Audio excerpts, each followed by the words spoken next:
Kalau inspirasi banyak ya, karena saya juga orang media, sering ketemu orang-orang berbagai macam karakter. Kalau nasihat khusus saya nggak ada, cuma hampir tiap hari saya ketemu orang-orang yang sangat-sangat super dan orang-orang yang sangat sibuk. Nah, disitulah saya belajar dari beliau-beliau itu. Kenapa kita mesti berusaha? Kenapa nggak jadi karyawan aja, mohon maaf gitu loh.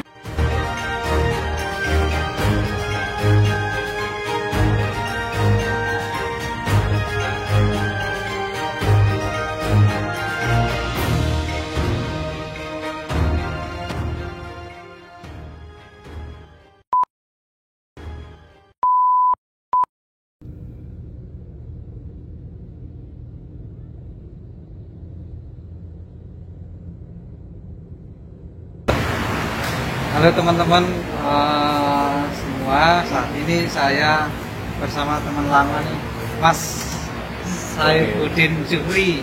Wah, ini teman lama banget karena teman yang ketemu saat saya baru tiba di ibu kota Jakarta tahun 2002. 2002 insya Allah. 2002, iya. Nah, di awal-awal sih kita hampir tiap hari ketemu, terus menghilang, menghilang lama sekali, ketemu sekali, menghilang lagi dan baru ketemu lagi, ya kan. Tapi ini luar biasa loh. Sekarang sudah jadi pengusaha banyak bisnis, ada parfum, ada sekarang baksonya ada 3 cabang di mana?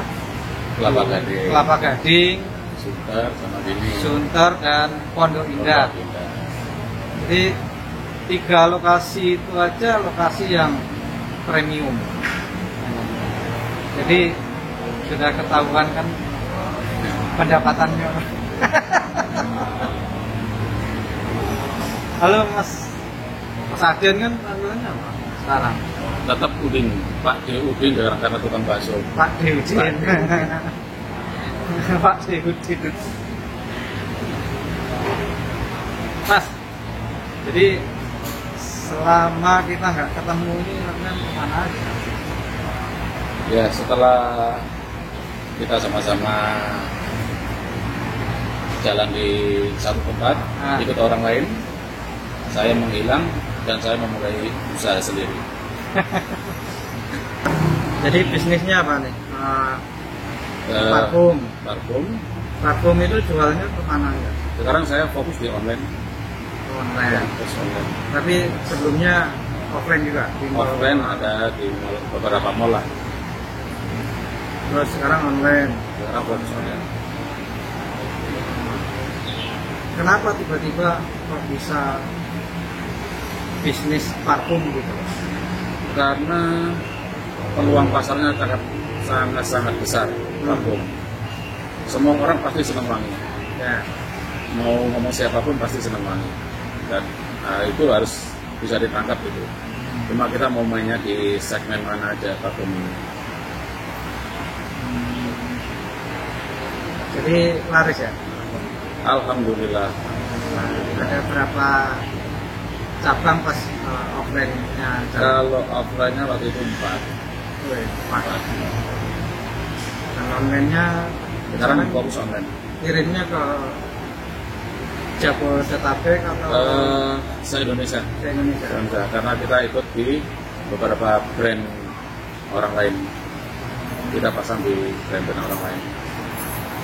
Saya kok bisa menemukan bisnis parfum, apakah nyari-nyari peluang atau apa ya? Atau ada orang yang ngajak atau bagaimana? Enggak. Kenapa saya terjun di parfum? Karena saya senang wangi. Nah, dari hobi wangi itu kenapa gak dijadiin duit? Gitu aja. Karena hobi wangi. Cuma dulu ya kelas-kelas dulu belinya di lama-lama. beli isi ulang. Terus saya main di yang branding. Jadi nggak jual lap isi ulang gitu kan? Enggak.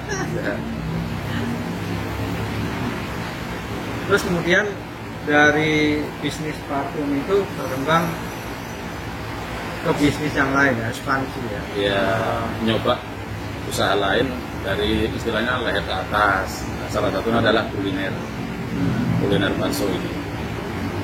Kenapa milih bakso? Ya itu tadi, karena makanan rakyat nggak perlu edukasi, semua orang tahu itu bakso. Semua orang tahu bakso itu apa ya, Iya. tinggal kualitas rasa. Kita memberikan yang terbaik untuk kualitas ini. Usaha bakso sejak kapan? Bakso baru 1 tahunan. Cabang pertama di Kelapa Gading. Kelapa Gading. Tahun apa? Wah ini awal-awal tahun pokoknya corona pertama. Corona pertama malah buka, yang lain pada malah buka. Nah justru itu yang lain tutup kita harus buka Berarti karena kebutuhan hidup. karena terjepit. Kebutuhan hidup. Jadi terjepit karena pandemi, justru cari peluang baru gitu. Ya di saat orang pada tumbang usaha, saya masuk di dunia kuliner karena itu peluangnya sangat besar. Karena orang kan dibatasin itu semua orang. Ya. Mau kemana dibatasin, mau begini dibatasin. Nah, Jadi makan dengan tetap adanya ada. batasan itu, kita tangkep nih peluang. Ya, iya, walaupun dibatasin, orang tetap di rumah, Kebutuhan perut masih ada, harus terpenuhi. tetap butuh makan. Butuh Dan bakso adalah alternatif. alternatif. Terus cabang kedua di Sunter. Sudah. Ketiga bulan ini ya, ini baru ya. Ini 1 bulan saya di Pondok Indah. Nah, biasanya bisnis kuliner itu kan mengikuti pasar lokal gitu. Iya. Di Kelapa Gading mungkin pasarnya beda, di Sunter karakter pasarnya beda, di Pondok Indah juga karakternya beda.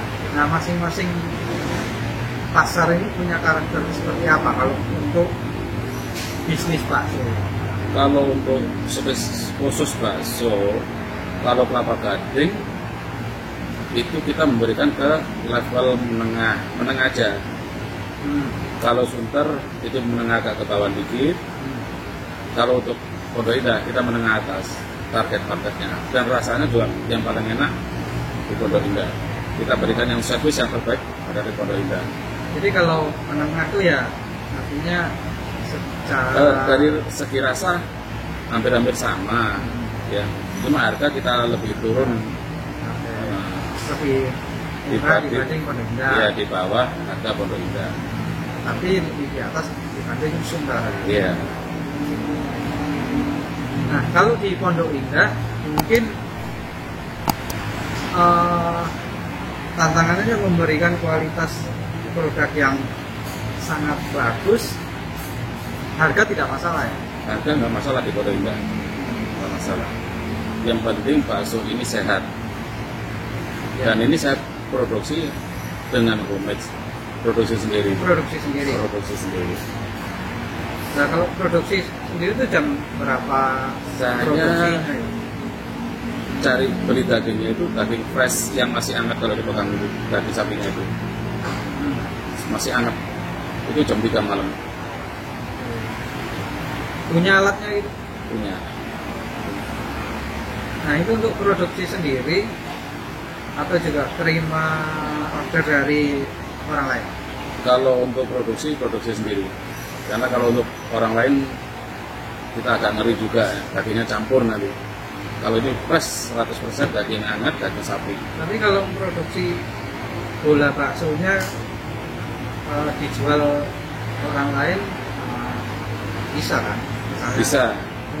Mungkin nanti bisa dikembangkan ke arah sana kali ya. Ya kalau itu segmen pasar yang kita tuju memang ke sana. Selain kita buka outlet, kita juga buka bakso kemasan gitu. Nanti siap saja frozen. Jadi pengembangannya Larinya nanti ke sana. gimana apa setelah 1 bulan buka di Pondok Indah ini. Kan uang tidak masalah bagi orang Pondok Indah. Ini tantangan luar biasa untuk di Pondok Indah. Karena orang Pondok Indah itu orang yang maunya bakso sehat. Nah, Dan saya memberikan yang terbaik, bakso sehat. Ini loh bakso sehat.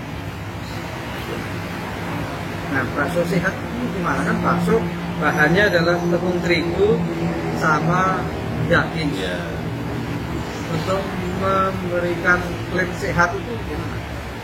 ya dalam arti sehat itu di sini kualitas pertama. Nah, Mulai dari bahan, terus proses. nah, Proses juga kita akan perhatikan. Setelah proses, packingnya juga kita perhatikan. Dari rumah ke sini juga kita perhatikan. Kalau bahan dasarnya hampir semua bahan bakso sama lah. Cuma kita mungkin lebih baik. anu kali ya, biasanya kalau di pasar tertentu orang kebanyakan suka saus, tapi Ya. di sini karena sehat Kalau di sini pakai jeruk menghindari. nipis. Oh, diganti jeruk. Pakai jeruk nipis. Gantinya kaos pakai jeruk nipis. Tapi kayak soto ya. Tapi itu sehat. Oh iya, Tapi sehat. tapi enak. Enak. Langsung dicoba nanti. Langsung enak. Jadi teman-teman kalau misalnya lewat di sekitar Pondok Indah atau tinggal di Pondok Indah, Anda bisa cobain bakso. Ini di Poin 11. poin 11 di jalan, parkirnya pun enak, parkirnya free, jadi itu sangat nyaman. Terus kapasitas tempat duduknya ya lumayan banyak ini. Kapasitas tempat duduknya Ya, 100 orang. lumayan banyak. Terus ada live musik kalau sore. Ada alat musik. Ya, baksonya mantap. Terima kasih. Terima kasih. Untuk satu porsinya berapa? Kita murah, cuma 35.000. Itu yang gede. Kalau untuk bakso jumbonya 75.000 satu bijinya. Kalau ini untuk porsian 35. Ini sangat murah. Murah banget ini. Nah, untuk menentukan harga itu gimana? Kan kalau di Pondok Indah harga nggak masalah gitu. Nah, untuk menentukan bakso, kalau misalnya bakso urat harga sekian, terus bakso yang jumbo yang gede Iya. 75.000. Itu gimana? Survei ke kompetitor dulu atau Iya, ya, kita, asal kita survei ke kompetitor dulu, kanan kiri kita ada berapa bakso sih di daerah Pondok Indah ini. Kita coba bakso mangkal. Habis itu kita bakso keliling, kita coba juga, kita beli dulu testernya kayak apa. Dan mereka kan harganya di bawah, kualitas juga di bawah kita. Saya berani jamin kualitas saya terbaik. Saya berani jamin. Makanya untuk 35.000 nggak ada apa-apanya. Kalau gitu mana enak? Bisnis parfum atau bisnis bakso? Kalau di tele ya semuanya ada enaknya. Karena semua punya tantangan tersendiri. Semua. Mana lebih enak? Dulu kita masih sering ketemu di lapangan sama sekarang. Enak sekarang. Nah, sekarang iya Enak sekarang. itu udah jadi juragan. Karena dulu cuma mengharapkan tanggal. Sekarang tanggalnya yang kita bikin. Tapi kan nggak pusing dulu, maksudnya tidak ada kewajiban untuk menggaji. Beda Ya. dengan sekarang. Wah, ini udah cukup nggak buat menggaji kalau gitu kan sekarang kan? Kan udah bisa dihitung semuanya. Pasti hasilnya Udah bisa dihitung. cukup ya. Cukup. Lebih. Ya kan sudah. Tapi yang paling top tadi saya tadi dijemput pakai Alphard. Jadi luar biasa nih Mas. saat ini mobilnya aja udah Alfa. Wah, itu cuma besi. Loh, besi kan harus dibeli, kalau nggak dibeli kan Ya, alhamdulillah aja. Alhamdulillah.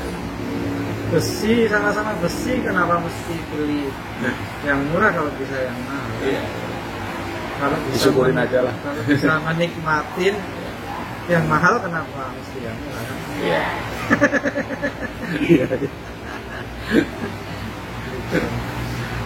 Mas, kan bisnis itu kan tidak seperti tangan kosong asal jalan aja gitu. Tapi banyak cari inspirasi bisnis, Iya. atau mungkin dulu pernah juga dapat nasihat terkait bisnis, harus begini, mungkin dari siapapun, entah dari bos, dari teman, dari buku atau apa. Nah, Kalau pernah nggak dapat apa ya, inspirasi atau nasihat itu yang sangat melekat dan terbawa sampai sekarang gitu? Kalau inspirasi banyak ya, karena saya juga orang media, sering ketemu orang-orang berbagai macam karakter. Kalau nasihat khusus saya nggak ada, cuma hampir tiap hari saya ketemu orang-orang yang sangat-sangat super dan orang-orang yang sangat sibuk. Nah, disitulah saya belajar dari beliau-beliau itu. Kenapa kita mesti berusaha? Kenapa nggak jadi karyawan aja, mohon maaf gitu loh. Karena di usaha itu lebih enak ternyata.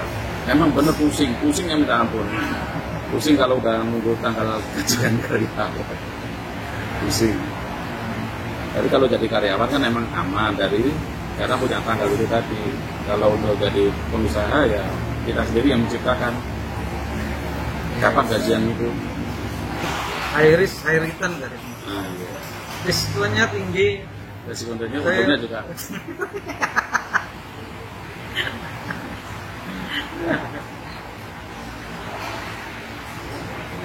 Jangan agak goyang gitu kan. Videonya goyang-goyang. Tapi dulu kita kan di media properti itu inspirasinya jadi banyak. Kita paham bagaimana bisnis properti, investasi properti. Ya, alhamdulillah sih saya sendiri mempraktekkan. Saya meninggalkan media properti. Nah, tetapi saya mempraktekkan, ya, jadi apa ya, investor properti, ya, secara hitung-hitungan segala macam itu kan kita paham. Kita pernah belajar juga di apa namanya, PSPI gitu ya. Jadi ya sama papanannya juga belajar sampai detail. Bahkan saya kan sering kali dulu baru boleh pulang kalau beliau mau pulang kan. Kalau beliau belum pulang ya saya nggak boleh pulang gitu. Tapi itu adalah guru yang luar biasa.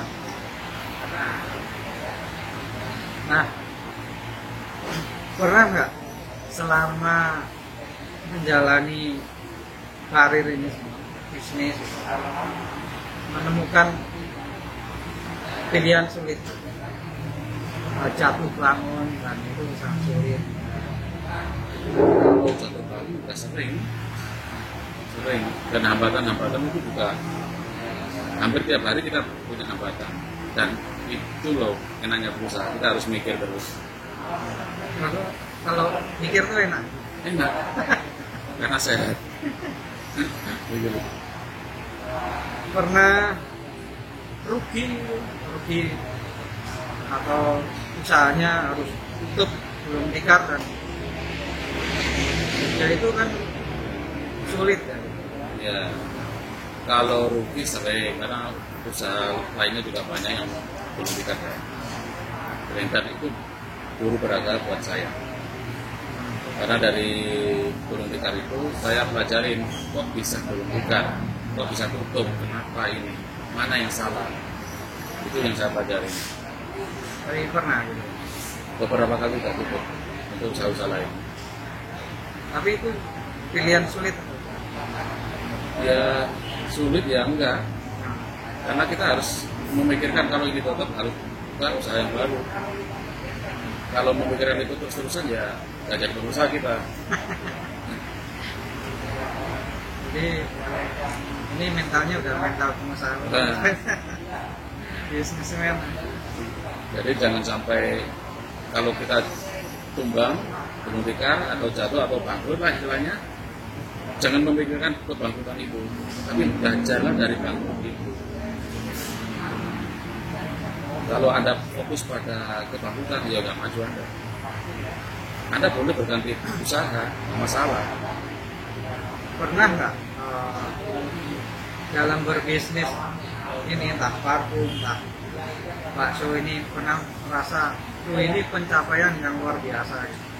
Belum. Belum. Dan memang targetnya apa sih? Kalau untuk bakso, karena hari ini fokus bakso, saya ingin punya cabang yang banyak, ada di mana-mana, Oh. dan bisa membantu orang itu targetnya, Mempekerjakan banyak orang. mempekerjakan banyak orang.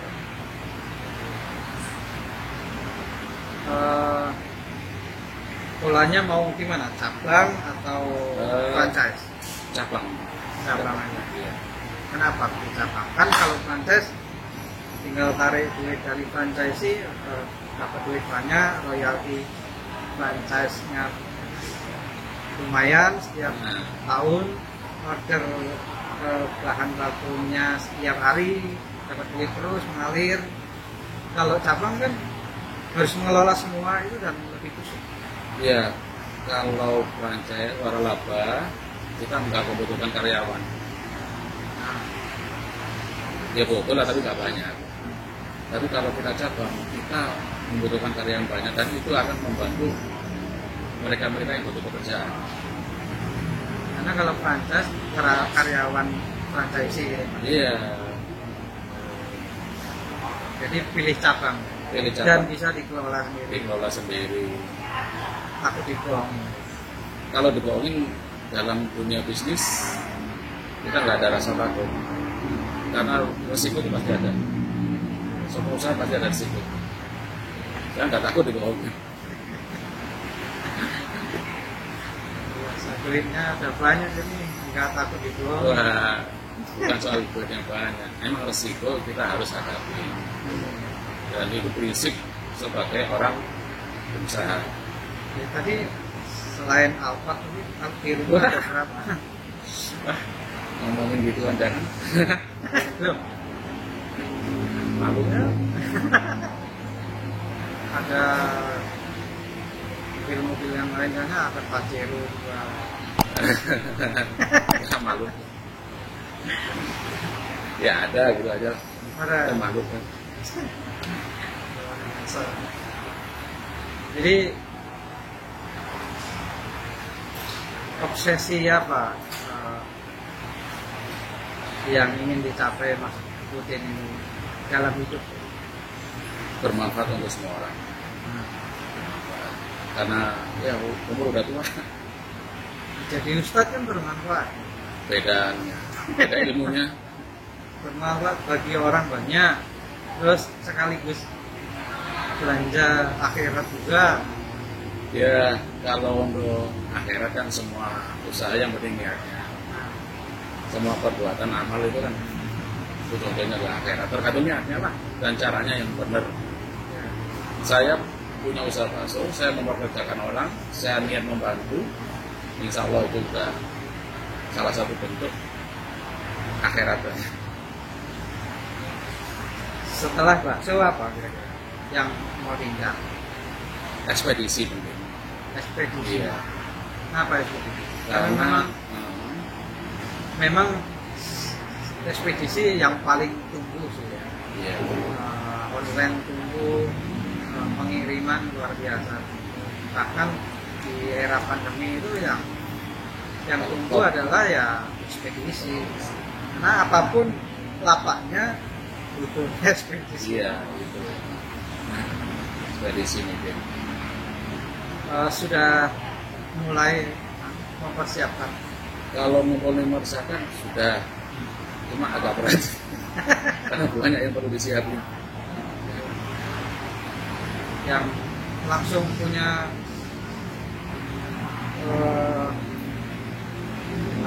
armadanya gitu, jarak jauh gitu, atau kita akan kerjasama, karena kebanyakan orang kerjasama.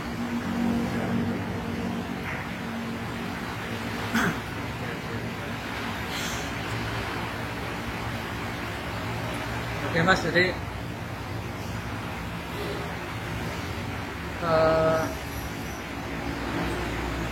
pernah nggak dapat nasihat terbaik dari guru, misalnya dari orang tua atau apa yang mengaruhi karakter Mas Aden dalam keseharian? Ya pasti ada. Ya Bang. Ya jadi orang yang jujur. Itu karena dengan jujur modal utama. Ya, tapi kan jujur kan standar, semua orang pasti harus jujur. Ya jujur itu mahal. Jujur mahal. Jujur itu mahal. Apalagi zaman sekarang ya. Iya. Jujur itu mahal. Apapun usaha Anda, kalau karyawan Anda nggak jujur, pasti bangkrut. Pasti tumbang. Mukanya jujur, tapi kalau ketemu duit, Ya. Bang. Jadi targetnya dalam setahun ke depan berapa cabang bakso? Kita masih belum punya gambaran berapa ya. Pokoknya ada kesempatan buka, kita akan masuk, kita akan buka. Soal cuma berapa itu tergantung rezeki. Kalau Allah kasih rezeki banyak ya. Jadi saya mau lamar Boleh? Boleh. yang bagian ngitung duit. Boleh. Oke Mas Aden, terima kasih. Semoga menginspirasi bagaimana perjalanan Aden ini, menginspirasi banyak orang, dan teman-teman itulah advice terbaik, nasihat terbaik dari orang tua yang diberikan kepada Mas Aden dan mempengaruhi kehidupan kerjanya dan bisnisnya sampai sekarang. Dan teman-teman jika merasa terinspirasi dari konten-konten The Best Advice, jangan lupa berikan like, komen yang positif, dan subscribe. Terima kasih.